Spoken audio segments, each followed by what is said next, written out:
যে গুরুত্বপূর্ণ খবরের দিকে নজর রাখছি এবার ভিন রাজ্যে বাঙালি নির্যাতনে হুঁশিয়ারি মমতা বন্দ্যোপাধ্যায়।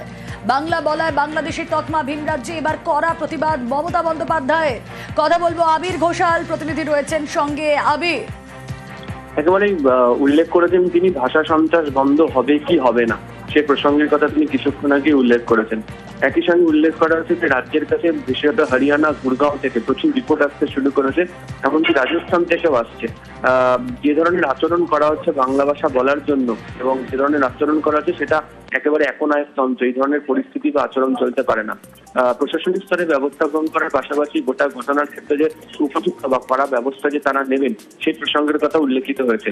একই সঙ্গে হচ্ছে উল্লেখ করেছেন ডাবল ইঞ্জিন সরকার যেগুলিতে রয়েছে, বিজেপি শাসিত যে রাজ্যগুলি রয়েছে সেখানেই বেছে বেছে কার্যত বাঙালিদের সাথে এই ধরনের আচরণ করা হচ্ছে এবং এই আচরণ করে কি প্রমাণ করার চেষ্টা করা হচ্ছে সেই সংক্রান্ত প্রশ্ন তিনি তুলে ধরেছেন। ফলে সব মিলিয়ে গুরগাঁও এবং হরিয়ানা যে রিপোর্ট আসছিল সেই প্রসঙ্গের ক্ষেত্রে যে বাঙালিদের উপর অত্যাচার হচ্ছে আর আরেকবার টেক্সট হ্যান্ডেল পোস্ট করে উল্লেখ করলেন রাজ্যের মুখ্যমন্ত্রী। বেশ,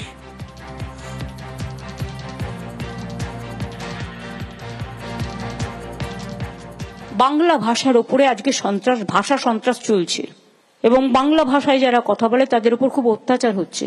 আরেকটা ভাষা আন্দোলন সমাজকে যাতে জাগ্রত করতে পারে এবং আমাদের ভাষাটা মনে রাখবেন সারা পৃথিবীতে ৫ম স্থানে এবং এশিয়াতে ২য় স্থানে। প্রায় ৩০ কোটি লোক বাংলা ভাষায় কথা বলে, আর আজকে বাংলা ভাষায় কথা বললেই তাকে জেলে নিয়ে যাওয়া হবে, এটা আমি মানতে পারছি না। আমি কেন, আপনারা কেউই মানতে পারছেন না। সুতরাং এটা নিয়ে আমাদের প্রোগ্রাম করা উচিত সর্বস্তরে। এটা আমার একার নয়, এটা সবার।